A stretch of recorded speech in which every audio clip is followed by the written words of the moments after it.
Assalamualaikum warahmatullahi wabarakatuh. Bersama Desi Triana di sini di wawancara khusus. Pastinya ini merupakan wawancara yang tiba-tiba juga Pak ya kita rangkaikan karena ini isunya juga tiba-tiba juga yang akan kita bahas pada hari ini. Tentunya masih kalau ada yang bertanya kira-kira siapa di samping saya, anak-anak UNAS pasti tahu, khususnya buat para mahasiswa Fakultas Perikanan. Ini Bapak Bahrianto Bahtiar yang merupakan mantan dosen Fakultas Perikanan Universitas Hasanuddin yang juga saat ini menjabat sebagai Ketua Ikatan Alumni Fakultas Perikanan Universitas Hasanuddin. Apa kabar Pak? Baik, alhamdulillah. Ya. Pak Bahrianto Bahtiar, seperti yang saya katakan di awal bahwa ada satu topik isu yang tentunya berkaitan pula dengan perikanan dan ini isunya masih sangat-sangat hangat sekali terkait kebijakan ekspor lobster. Ya, seperti kita ketahui pada waktu Menteri Susi menjabat ya sebagai menteri di beberapa tahun kemarin itu ada kebijakan tentang larangan untuk mengekspor lobster dan jenis-jenisnya seperti itu dengan alasan bahwa lobster ini adalah hewan yang cukup langka, boleh diekspor dengan kategori tertentu dan di era pemerintah yang sudah berganti saat ini dinahkodai Menteri Perikanan ini oleh Edi Prabowo merevisi kebijakan tersebut dan mengizinkan kembali ekspor diberlakukan di Indonesia. Mungkin langsung saja saya minta tanggapannya, apalagi Bapak sebagai pakar perikanan, mungkin bisa para Tribuners juga bisa menyaksikan secara langsung sebenarnya kebijakan seperti itu apakah sudah layakkah? Apalagi Indonesia kita tahu sendiri kekayaan lautnya seperti apa. Silakan Pak. Saya kira apa yang dilakukan oleh Menteri Kelautan dan Perikanan Pak Edi Prabowo dengan membuka keran ekspor lobster ke luar negeri itu adalah sebuah upaya manajemen sumber daya perairan kita. Yeah. Karena lobster itu adalah jenis udang yang bertelur dengan jumlah yang sangat besar. Satu ekor induk lobster itu mengeluarkan telur antara 800.000 sampai 1 juta ekor.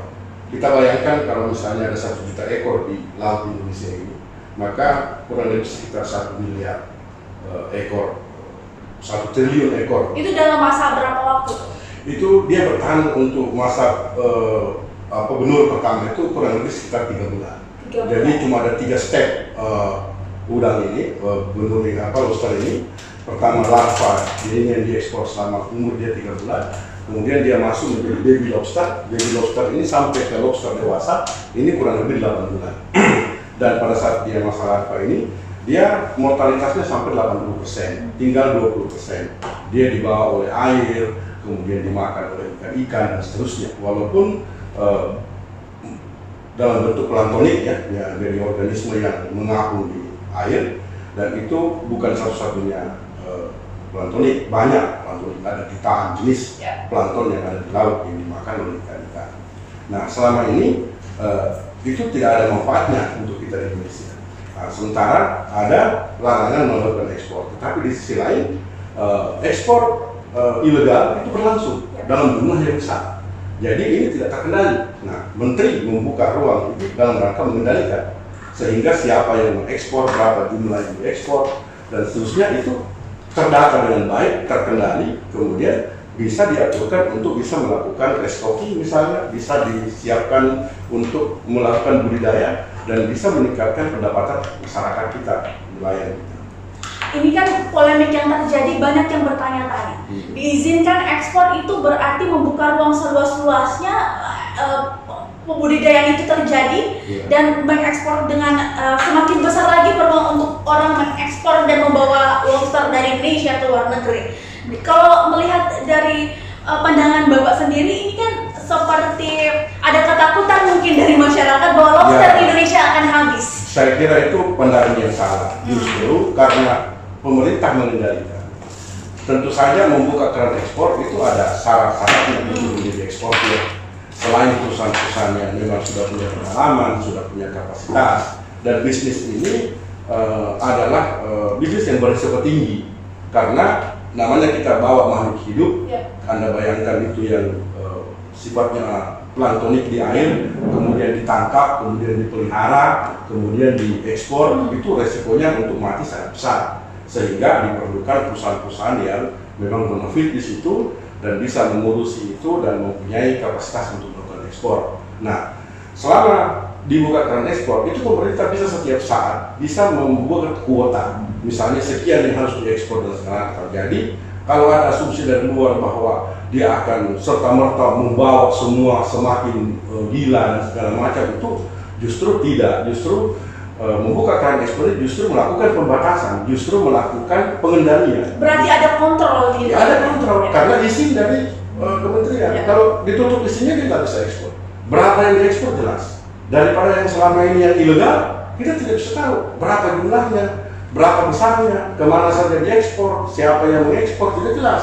Peraturan ditutup, tetapi ternyata di luar jutaan ekor dalam 1 tahun kita punya lobster dibawa ke luar negeri. Itu lobster dalam bentuk begini, belum ekspor lobster dewasa. Lobster dewasa kita itu juga tidak memilih dia betina atau jantan, itu dikirim ke luar negeri semua dan kemudian bisa ditetaskan di sana.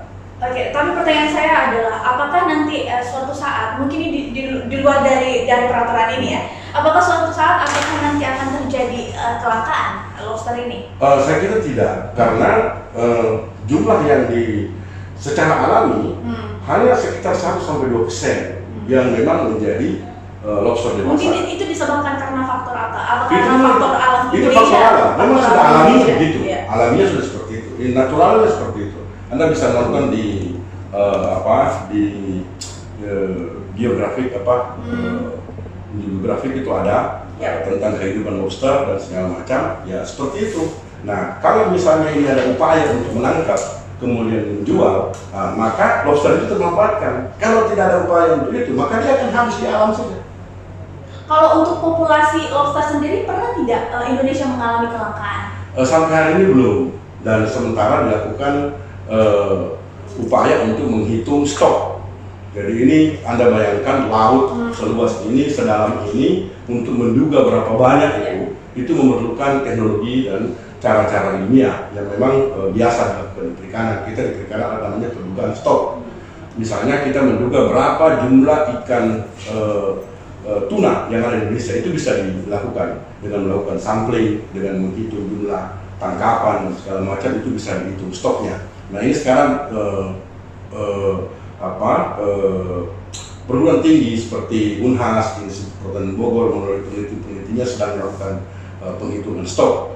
Jadi menghitung stok ikan itu yang bergerak di laut yang begitu luas, di laut yang begitu dalam, itu tidak seperti kita menghitung stok misalnya berapa jumlah kayu di hutan ini. Nah, itu jelas gampang kita hitung berapa luasnya, berapa panjangnya, berapa lebarnya, berapa tegakan, kita sudah hitung berapa kubik. Tapi kalau dalam laut? Kalau dalam laut, bagaimana kita menghitung? Itu baru ikan yang tuna misalnya. Plankton yang mikroskopik kita bisa hitung berapa jumlahnya dan seterusnya. Jadi memang memerlukan pengetahuan, dan saya kira dengan kebijakan membuka ekspor ini, maka semakin intens orang bekerja di situ. Semakin intens teknologi bekerja, semakin intens pendataan, semakin kuat dibanding selama ini yang hanya dilarang, tetapi ekspor jalan terus. Orang merasa aman, kan dilarang, tidak ada, tapi kenyataannya lari terus, dibawa terus. Sekarang kita lihat dari sisi para pelaut, dari sisi para nelayan kita. Bagaimana kalau pakar sendiri melihat seperti itu? Saya kira yang pertama begini, yang melakukan penangkapan di laut itu adalah nelayan. Yang kedua, saya kira Kementerian Kelautan itu sudah mempersiapkan bagaimana agar sebagian dari yang diekspor ini itu mempersiapkan budidaya-budidaya yang dilakukan oleh masyarakat. Terutama kita di Sulawesi Selatan, kita ada daerah Pangkajene Kepulauan yang memang satu kabupaten yang namanya Kabupaten Pulau-Pulau dengan selayar. Itu besar sekali kapasitas di situ. Kita ada masyarakat, ada pulau-pulau, ini diberikan teknologi, kemudian dia tangkap bibit sendiri, dia besarkan, kemudian bisa diekspor. Budidaya lobster itu sendiri. Kalau misalkan ini kan masih menjadi polemik yang menjadi perdebatan itu seperti yang saya katakan tadi, takutnya terjadi pengurangan populasi lah dan sebagainya. Kok mungkin dari Pak Anto sendiri melihat kondisi Indonesia yang istilah kita juga dikena wabah pandemi, kemudian pemerintah juga sedang gencar-gencarnya untuk melakukan hal agar perekonomian tetap jalan, apapun tetap jalan. Apa yang harus dilakukan oleh nelayan kita saat ini? Termasuk dengan adanya revisi. Ya, saya kira revisi ini membuka ruang ekspor, kemudian memang market internasional sangat terbuka untuk itu. Di tengah kelesuan pandemi ini kan banyak sekali ekspor kita yang terhambat. Karena banyak isolasi, banyak penutupan hubungan internasional. Lobster itu jalan, justru dia memberi ruang untuk pergerakan ekonomi. Jadi pandemi tidak menghalangi ekspor? Tidak menghalangi, justru dia memperkuat ekonomi masyarakat. Karena selama ini masyarakat sekarang misalnya nelayan-nelayan, banyak yang pergi menangkap ke laut, dapat ikan, tapi dia ke perairan tidak ada orang. Di Pangkep itu banyak sekali nelayan yang nganggur. Kenapa tidak pergi ke laut? Tidak banyak ikan. Dia bilang, saya ke laut, saya tangkap, saya ke lelang, tidak ada yang beli. Benar, ini juga menjadi pertanyaan saya tadi. Mungkin ini adalah diskusi-diskusi dalam ruang IKA sendiri. Ini menjadi diskusi. Mendengar keluhan-keluhan para nelayan juga mungkin seperti itu.